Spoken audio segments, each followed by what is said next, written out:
Channel కు స్వాగతం. ఈనాటి ముఖ్యాంశాలు: మయన్మార్, థాయిలాండ్ లో భారీ భూకంపం, 191 మంది మృతి. అమరావతిలో క్వాంటమ్ వ్యాలీ. కేంద్ర ఉద్యోగులకు శుభవార్త, డిఏ 2% పెంపు. అత్యాధునిక FPV డ్రోన్ పరీక్ష విజయవంతం. జస్టిస్ వర్మ బదిలీకి కేంద్రం ఓకే. 181 ప్రాంతాల్లో 40 డిగ్రీల పైన ఉష్ణోగ్రతలు. చంద్రబాబు శక్తివంతమైన నేత, అఖిల భారత నాయకుల జాబితాలో 14వ స్థానం. డిజిటల్ ఛానళ్ల విప్లవం, దేశ వినోద మీడియా రంగంలో ఇదే నెంబర్ 1. 2 లక్షల మంది మహిళా కెప్టెన్లతో పింక్ ర్యాపిడో. బరువును అదుపులో ఉంచే పాప్కార్న్. ఈరోజు వార్తలను చూద్దాం. మయన్మార్, థాయిలాండ్లో భారీ భూకంపం. అతి భారీ భూకంపం మయన్మార్ను కుదిపివేసింది.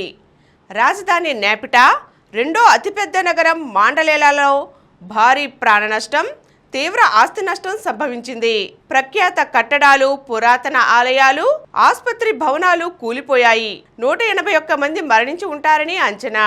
మరో 730 మంది గాయపడ్డారని, వందల మంది జాడ తెలియడం లేదని చెబుతున్నారు. దీంతో మృతుల సంఖ్య భారీగా పెరిగే అవకాశం ఉంది. శుక్రవారం మధ్యాహ్నం 12:50 రిక్టర్ స్కేలుపై 7.7 తీవ్రతతో తొలుత ఒక భూకంపం వచ్చింది. తిరిగి 12 నిమిషాల వ్యవధిలో 6.4 తీవ్రతతో మరో భూకంపం వచ్చింది. తరువాత మరో 4 సార్లు ప్రకంపనలు వచ్చాయి. రెండోసారి వచ్చిన భూకంపం మయన్మార్నే కాకుండా పొరుగు దేశాలైన థాయిలాండ్, చైనాలోనూ విధ్వంసం సృష్టించాయి. థాయిలాండ్లో 100 మంది గల్లంతయ్యారని, డజన్ల సంఖ్యలో గాయపడ్డారని అధికారులు చెబుతున్నారు. చైనా వివరాలు అసలు బయటపెట్టలేదు.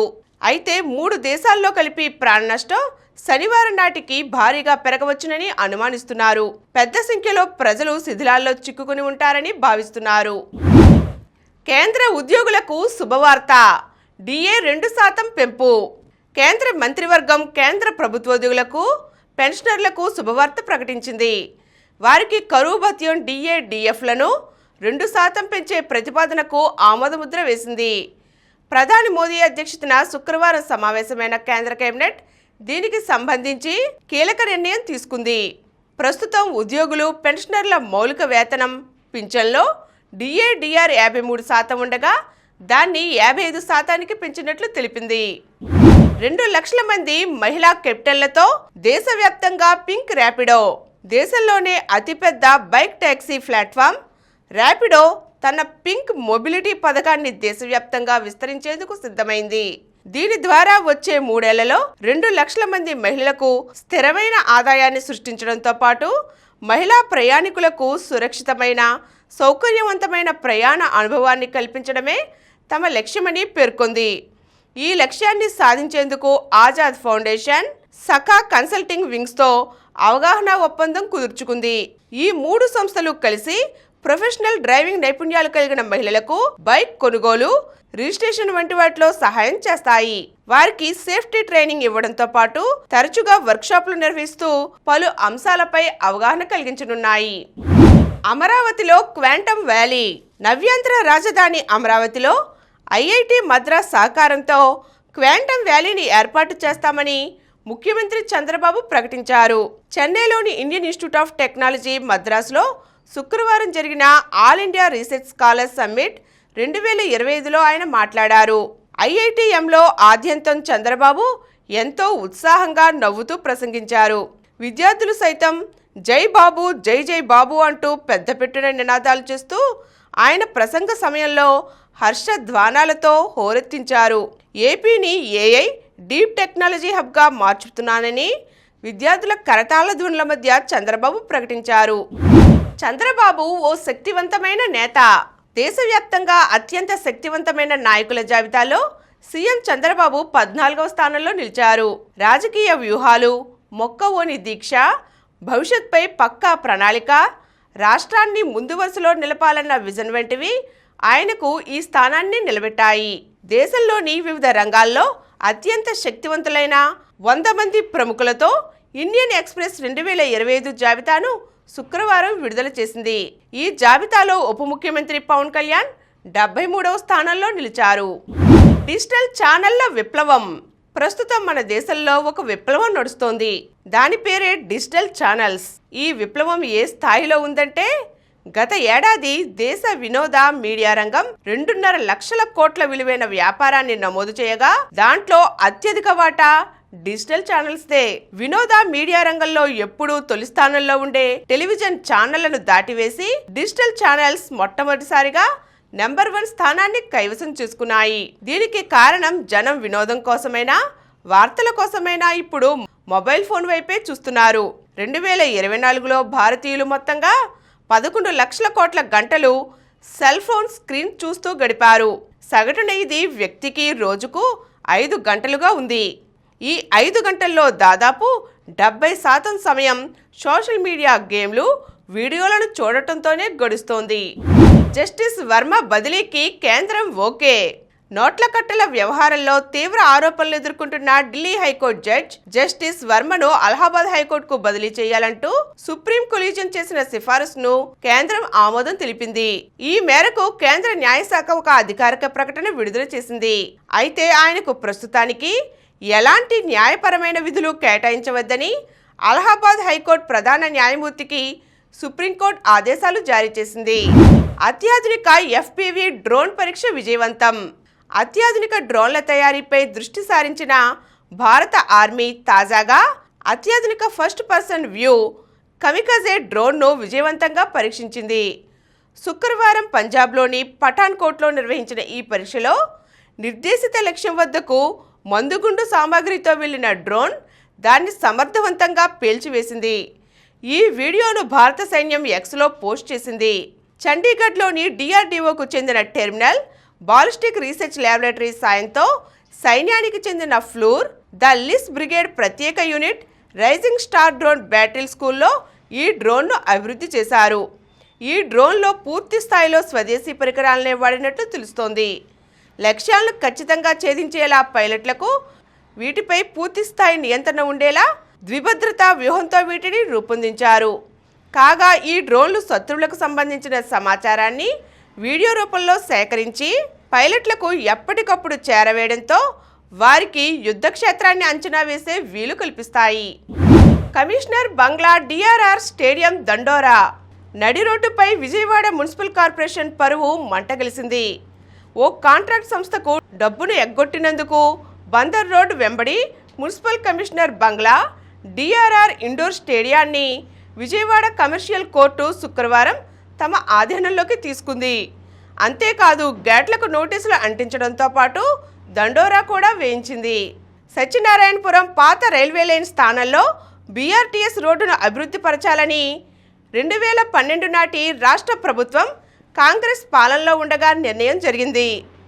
అప్పటి కౌన్సిల్ పాలకపక్షంగా ఉన్న కాంగ్రెస్ BRTS పథకాన్ని సత్వర రవాణా వ్యవస్థ కోసం కాకుండా రోడ్లను అభివృద్ధి చేసేందుకు ఉపయోగించుకోవాలని భావించింది. ఈ రోడ్డు పనులను కంటెక్స్ సిండికేట్ అనే నిర్మాణ సంస్థ దక్కించుకుంది. శరవేగంగా రోడ్డు పనులు పూర్తి చేసింది.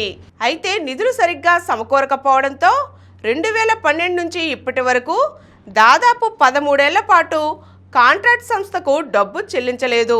కార్పొరేషన్ దగ్గర డబ్బు లేకపోతే కమిషనర్ బంగ్లా DRR స్టేడియం అమ్మైనా తమకు డబ్బు చెల్లించవలసిందిగా కాంట్రాక్ట్ సంస్థ కమర్షియల్ కోర్టుకు నివేదించింది.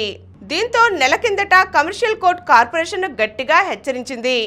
కాంట్రాక్ట్ సంస్థ సూచించిన విధంగా ఆస్తులు అమ్మి డబ్బు చెల్లించాలని ఆదేశించింది. 181 ప్రాంతాల్లో 40 డిగ్రీల పైన ఉష్ణోగ్రతలు. ఎండలు మండుతున్నాయి. రాష్ట్ర వ్యాప్తంగా ఉష్ణోగ్రతలు పెరుగుతుండగా కోస్తాలో వడగాడ్పులు సెగలు పుట్టిస్తున్నాయి. శుక్రవారం 181 ప్రాంతాల్లో 40 డిగ్రీల పైగా ఉష్ణోగ్రతలు నమోదయ్యాయి. 15 మండలాల్లో తీవ్రంగా ఎండలు మండుతున్నాయి. రాష్ట్ర వ్యాప్తంగా ఉష్ణోగ్రతలు పెరుగుతుండగా కోస్తాలో వడగాడ్పులు సెగలు పుట్టిస్తున్నాయి. శుక్రవారం 181 ప్రాంతాల్లో 40 డిగ్రీల పైగా ఉష్ణోగ్రతలు నమోదయ్యాయి. 15 మండలాల్లో తీవ్రంగా, 223 మండలాల్లో మోస్తరు వడగాడ్పులు వీస్తాయని విపత్తుల నిర్వహణ సంస్థ హెచ్చరించింది. ఆదివారం 85 మండలాల్లో వాటి ప్రభావం ఉంటుందని పేర్కొంది. చెన్నైపై బెంగళూరు విజయం 1-2 ఏకంగా 17 ఏళ్ల తర్వాత రాయల్ ఛాలెంజర్స్ బెంగళూరు ఇక్కడి చెపాక్ మైదానంలో విజయం రుచి చూసింది. బ్యాటింగ్లో మెరుపులతో పాటు బౌలింగ్లోనూ అదరగొట్టిన ఆర్సీబీ శుక్రవారం చెన్నై సూపర్ కింగ్స్తో జరిగిన మ్యాచ్లో 50 రన్స్ తేడాతో ఘన విజయం సాధించింది. ఐపీఎల్ ఆరంభ సీజన్లో 2008లో బెంగళూరు ఇక్కడ తొలిసారి గెలిచింది. అప్పటికి విరాట్ కోహ్లీ అంతర్జాతీయ క్రికెట్లో అరంగేట్రం చేయకపోవడం గమనార్హం. శుక్రవారం జరిగిన ఈ మ్యాచ్లో ముందుగా బ్యాటింగ్కు దిగిన బెంగళూరు 20 ఓవర్లలో 7 వికెట్ల నష్టానికి 196 పరుగులు చేసింది.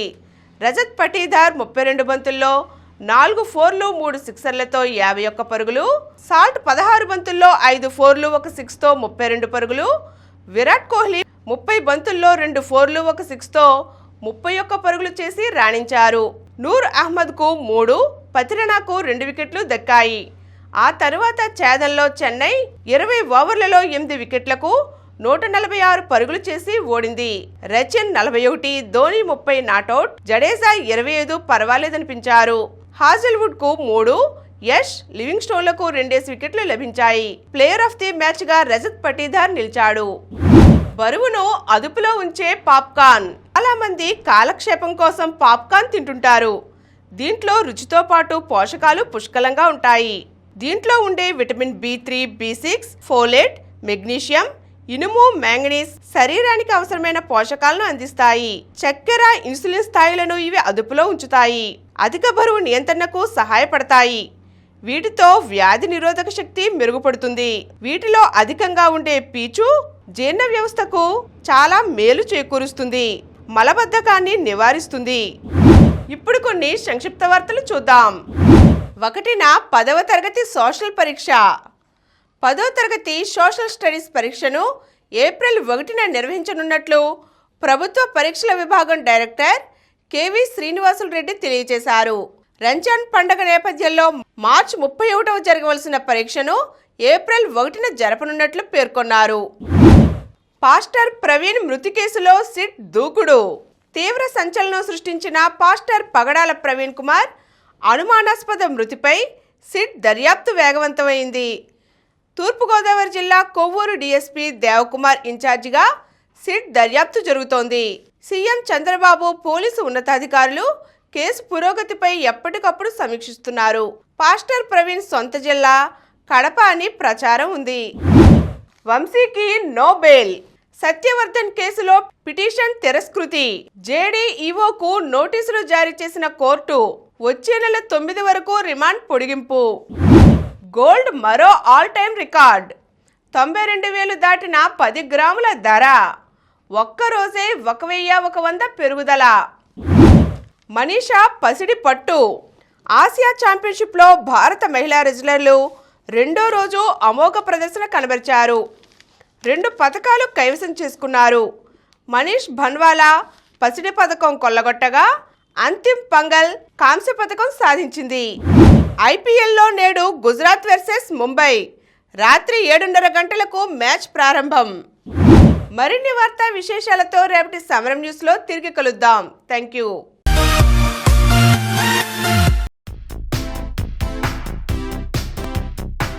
ప్రతిరోజు వార్తా విశేషాల కోసం అనతి కాలంలోనే 20 కోట్లకు పైగా వ్యూస్ సాధించిన సమరం ఛానల్ సమర్పించు సమరం న్యూస్ ఛానల్కు సబ్స్క్రైబ్ చేయండి, లైక్ చేయండి, మీ ఫ్రెండ్స్కి షేర్ చేయండి. అలాగే ప్రక్కనున్న గంట సింబల్ని ప్రెస్ చేయడం మర్చిపోకండి.